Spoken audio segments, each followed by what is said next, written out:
चलो आज देखेंगे अपन एससी वर्मा का 28 नंबर का क्वेश्चन। 28 नंबर के क्वेश्चन में आपको न्यूटन लॉ ऑफ मोशन और फ्रिक्शन दोनों चैप्टरों को मिलाकर ये क्वेश्चन है। ये बहुत ही इंपॉर्टेंट क्वेश्चन है। चलो इसके बारे में अब डिस्कशन करते हैं। इसके डिस्कशन में पहले आपको क्वेश्चन को देखते हैं। इसमें निकालना क्या है? इसमें निकालना है आपको एक्सेलरेशन।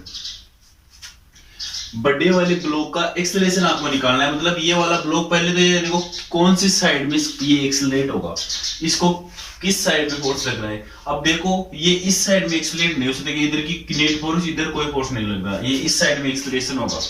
क्यों होगा? क्योंकि इसके ऊपर एक वेट लटका हुआ है छोटे मास का, यानी कि इस मास की वजह से ये इस साइड में एक्सेलरेशन होगा।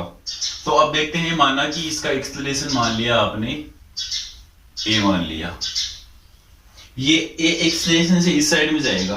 तो देखो ये वाली रस्सी थोड़ी लूज होगी, ये वाली पुली थोड़ी इस साइड में होगी। मतलब माना कि ये ए एक्सेलरेशन से इधर एक्स डिस्टेंस इस साइड में गया, सही है, तो ये पुली भी एक्स डिस्टेंस इस साइड में जाएगी। तो ये x 2x रिलीज होगी, मतलब रस्सी, ये स्ट्रेंथ 2s रिलीज होगी, मतलब ये ए एक्सेलरेशन इस साइड आएगा, तो ये 2a से नीचे की ओर एक्सेलरेट होगा, सही है। चलो अब देखते हैं इसका फ्री बॉडी डायग्राम बनाते हैं आगे के लिए, इसका एक्सेलरेशन निकालने के लिए। अब देखो इसके ऊपर कौन कौन से फोर्स लग रहे हैं। पहले फ्री बॉडी डायग्राम बनाते हैं छोटे वाले ब्लॉक का। छोटे वाले ब्लॉक का फ्री बॉडी डायग्राम में इस साइड बना देता हूं और बड़े वाले ब्लॉक का इस side. That is the bigger block और दिस स्मॉल ब्लॉक। इसके फ्री बॉडी डायग्राम के लिए पहले देखो यहां पर कौन कौन से फोर्स लग रहे हैं, ये बात देखो। इस जगह फोर्स लगेगा, पहले तो नॉर्मल फोर्स मान लो इसकी वजह से इधर n, तो इस साइड में लगेगा नॉर्मल। अब ऊपर देखते हैं, ऊपर ये है टेंशन, ऊपर लगा टेंशन, और देखो क्या लगेगा, ऊपर टेंशन लग रहा है, ये इसके टच में है तो इसके ऊपर फ्रिक्शन लगेगा। ब्लॉक नीचे आएगा लेकिन फ्रिक्शन इसको ऊपर खींचने की कोशिश करेगा। जैसे कि आप देखो ये नीचे खींचते हैं इसको, तो इस हाथ को ऊपर को नीचे खींचने में कुछ जोर आ रहा है। क्यों आ रहा है? क्योंकि इसको फ्रिक्शन ऊपर की ओर खींचेगा, तो इसके ऊपर फ्रिक्शन फोर्स ऊपर की ओर अप्लाई होगा, इस साइड में फ्रिक्शन। तो फ्रिक्शन लगा दिया ऊपर की ओर, फ्रिक्शन हो गया, टेंशन हो गया। अब देखो ऊपर और कोई फोर्स लगेगा नहीं। अब नीचे फोर्स देखते हैं, mg, सही है। चलो अब ये हो गया, इसके ऊपर लगेगा रिएक्शन फोर्स। रिएक्शन फोर्स को बैलेंस कौन करेगा? अब देखो ये ब्लॉक इधर की ओर ए एक्सेलरेशन से जा रहा है, तो ये ब्लॉक इसके ऊपर बिल्कुल टच रहेगा, तो ये ए से जाएगा, तो ये भी इस साइड में तो ए एक्सेलरेशन से जाएगा। तो देखो अब इसके ऊपर पीछे की तरफ मैं स्यूडो फोर्स लगा देता हूं। ये स्यूडो फोर्स वैसे यहाँ पर लगेगा नहीं, अपने क्वेश्चन को आसान करने के लिए आपको यहाँ स्यूडो फोर्स लगा दिया। भाई ये इस साइड में जाएगा, तो इसके ऊपर पीछे की तरफ माना एम ए पीछे की तरफ फोर्स लगेगा, इसको न्यूटन इसको रिएक्शन को वो करने के लिए लगा दिया। ये स्यूडो फोर्स आप इसके ऊपर यहाँ बेड के ऊपर इसके ऊपर देख रहे हो, तो यह नॉन इनर्शियल फ्रेम मान लेंगे आप इसको। ये नॉन इनर्शियल फ्रेम में है, तो एम ए पीछे की तरफ स्यूडो फोर्स लगेगा। अब देखो मैंने क्या बताया, 2ac ये नीचे की ओर खींचे आएगा, तो नीचे की आने के बाद इसके ऊपर की ओर स्यूडो फोर्स लगेगा, सही है। ऊपर की ओर भी फोर्स लगेगा, चलो ऊपर की ओर मान लिया आपने 2ma। अब मैंने ये टोटल फोर्स लगा दिया, मतलब न्यूटन का जो सेकंड नियम लग रहा था F बराबर ma, वो मैंने यहीं पर अप्लाई कर दिया। अब आपको केवल नेट फोर्स जीरो करने हैं इसमें, सही है। न्यूटन का सेकंड लॉ भी मैंने देखो यहाँ पर अप्लाई करके इसमें फोर्स को आपने रिप्रेजेंट कर दिया इस फ्री बॉडी डायग्राम में। अब देखते हैं इस बड़े वाले ब्लॉक का फ्री बॉडी डायग्राम। बड़े वाले ब्लॉक को फ्री बॉडी डायग्राम में देखते हैं। पहले इस ब्लॉक पर रिएक्शन फोर्स उस साइड में लगेगा नॉर्मल रिएक्शन, तो ये वाला ब्लॉक भी इसके ऊपर नॉर्मल रिएक्शन इस साइड में लगाएगा, हो गया नॉर्मल रिएक्शन। अब देखो इस साइड में कौन कौन से फोर्स लग रहे हैं, इधर तो लगा दिया नॉर्मल रिएक्शन, और देखो आपको कौन से फोर्स लग रहा है। अब देखो यहाँ पर ये टेंशन फोर्स है, इसको इधर की ओर खींचने की कोशिश करेगा, ये इधर भी तो एक रस्सी है, ये भी इसको तो इस साइड में दो बार टेंशन है, तो इसको लगा दिया 2t, सही है। टेंशन इधर खींच रहा है ये, और ये 2t हो गया। और देखो अब आते हैं, नॉर्मल रिएक्शन लगा दिया इसने, नीचे क्या लग रहा है mg, और क्या लगेगा mg, इसका रिएक्शन फोर्स मैंने मान लिया n1 है। अब देखो ये तो आपको आसानी से दिख रहे थे फोर्स। अब ये ब्लॉक इसके ऊपर फ्रिक्शन लगाएगा, जितना फ्रिक्शन इस ब्लॉक के ऊपर लग रहा था ऊपर के, उतना ही ये नीचे की ओर फ्रिक्शन लगाएगा। इसके ऊपर फ्रिक्शन मान लिया आपने। अब नीचे भी स्मूथ सरफेस नहीं है, नीचे भी फ्रिक्शन लगेगा। कौन सी साइड में वेरिएबल है, इस साइड में ये मूव कर रहा है, तो फ्रिक्शन कौन सी साइड लगेगा, पीछे की तरफ तो लगेगा इस ब्लॉक पर, और इस सरफेस के लगेगा आगे की तरफ। तो आपको सरफेस से कोई मतलब नहीं है, ब्लॉक पर पीछे की तरफ फ्रिक्शन लगा दिया, या आपने F1 मान लिया। अब देखो और कोई फोर्स रह गया, सोचो आप, इस नीचे की तरफ सरफेस की तरफ फ्रिक्शन लगे पीछे, ये mg लग गया। अब देखो पीछे इसके ऊपर इससे नॉर्मल रिएक्शन लग गया n पीछे, इसमें लगा 2t आगे की तरफ लग गया। चलो ऑलमोस्ट फोर्स हो चुके हैं पूरे इसके अंदर, सही है। अब देखो ये क्या एक्सलेशन से आगे जा रहा है, तो मैंने इस यहां पर जो ये ma लगाया है, तो इसके ऊपर भी पीछे की कुछ ना कुछ फोर्स अप्लाई होगा ma, तो वो वाला ma मैंने यहां पर ma, सही है।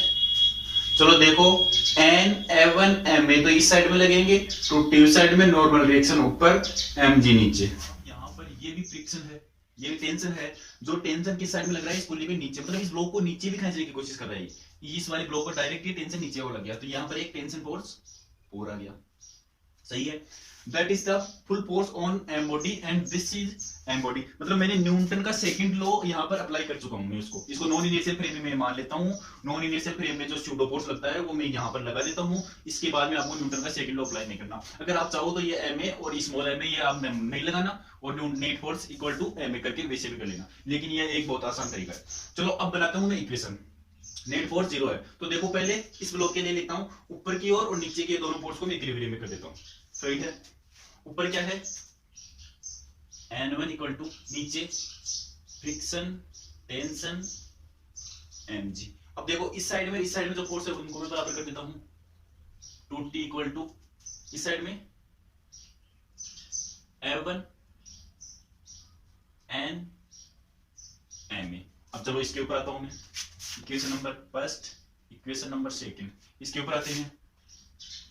n बराबर ma, और ये देखो t plus 2ma equal friction हो रहा है, friction equal to mg। That is equation third, that is equation fourth. Second, third और फोर्थ इन सभी को आप यूज में लेकर एक्सेलरेशन निकाल सकते हैं। चलो आपको यूज में कैसे लेना है मैं आपको ये भी बता देता हूँ। यहाँ पर ये जो फ्रिक्शन है, इन फ्रिक्शन की वैल्यू भी आप निकाल सकते हो। फ्रिक्शन की वैल्यू क्या निकलती है, जैसे ये छोटा वाला फ्रिक्शन है, ये m मास के ऊपर, इसके ऊपर देखो μ1 इंटू रिएक्शन, ये हो गया ये छोटा वाला। ये f क्या है, हाँ इसके ऊपर नॉर्मल रिएक्शन n1 लग रहा है, नॉर्मल रिएक्शन n1, μ2 ये आपको कोएफिशिएंट दे रखा है, तो μ2 into n1 that is the friction. ये वाला फ्रिक्शन का मान रख देंगे यहाँ पर, ये वाला यहाँ पर रख देंगे, ये वाला यहाँ पर रख देंगे, ये वाला फ्रिक्शन लग जाएगा यहाँ पर। तो इससे इन चारों इक्वेशन को सॉल्व करते हैं।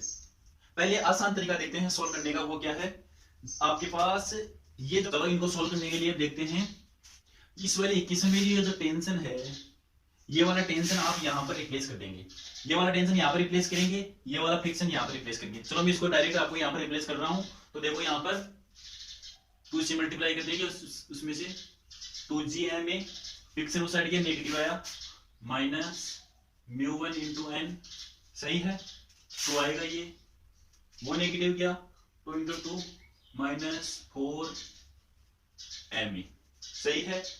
कोई चल रही है, आगे चलते हैं। फ्रिक्शन F1 है, F1 का वैल्यू μ2 इंटू n आ गया। अब देखो यहां पर कौन कौन सी वैल्यू आपको बतानी है। n की वैल्यू रख देते हैं, n1 की वैल्यू रख देते हैं, n की वैल्यू रख देते हैं। n की वैल्यू तो क्या है देखो ma। चलो यहां पर मैं n की वैल्यू रख देता हूं। पहले n की वैल्यू रखेंगे 2mg 2μ1 into ma 4ma equal to μ2।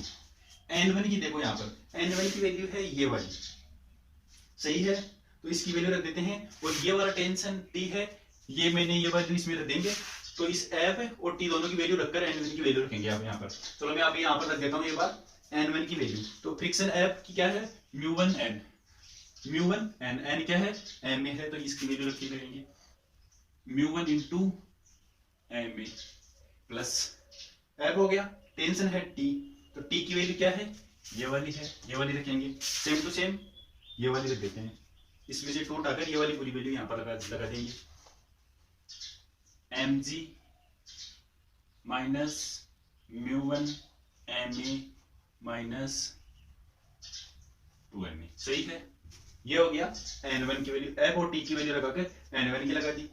अब देखते हैं mg बचा यहां पर प्लस mg। अब क्या हो गया, इसकी वैल्यू आ गई, n की वैल्यू क्या है ma है बटा ma।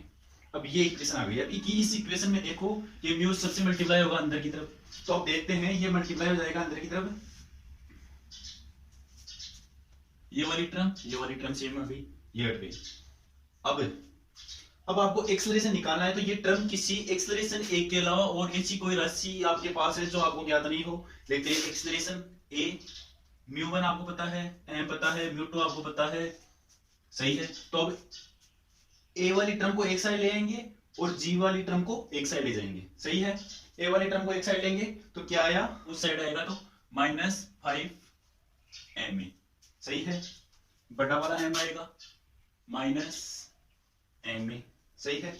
ये वाला है ही साइड में -2 म्यू1 ma, तो ये वाली आ जाएगी प्लस म्यू2 2 ma इक्वल टू, सही है। ए वाली टर्म रह गई, ये वाली उस साइड जाएंगी तो -2 mg इस साइड आ गई। अब देखो अब जो बची है वो रख देंगे इसमें, प्लस म्यू2 mg, ये वाली लगा देंगे म्यू2 mg, इससे कट दिया mg से, ये वाली आ गई। चलो सही है। अब इन सभी में से एक कॉमन ले लेंगे और वो वाला एक्सेलरेशन लगा देंगे। अब यहां तक नोट आउट कर लो, मैं आपको ये बता देता हूं एक कॉमन लेके क्या आएगा। यहां पर मैं ये एक्सेलरेशन लिख दूंगा पूरा। तो इस वाली इक्वेशन से ए पूरे में ए वाली एक साइड ले लेंगे, ए वाली आपने एक साइड ले ली, इस ए को बाहर लिया, ए को बाहर लेने के बाद में जो ये वाली इक्वेशन आई इस बाकी को इसमें से मल्टीप्लाई करेंगे, तो ये वाला एक्सेलरेशन आप देख लेते हैं आपको प्राप्त हुआ। तो ए एक्सेलरेशन आएगा एग्जैक्ट यही। चलो अब देखते हैं नेक्स्ट ऐसे और का कोई क्वेश्चन होगा बढ़िया शानदार, लेकिन ये बहुत इंपोर्टेंट क्वेश्चन है। ये क्वेश्चन करते हैं आपके लगभग कंसेप्ट आपके क्लियर हो जाएंगे, न्यूटन के और फ्रिक्शन के दोनों के।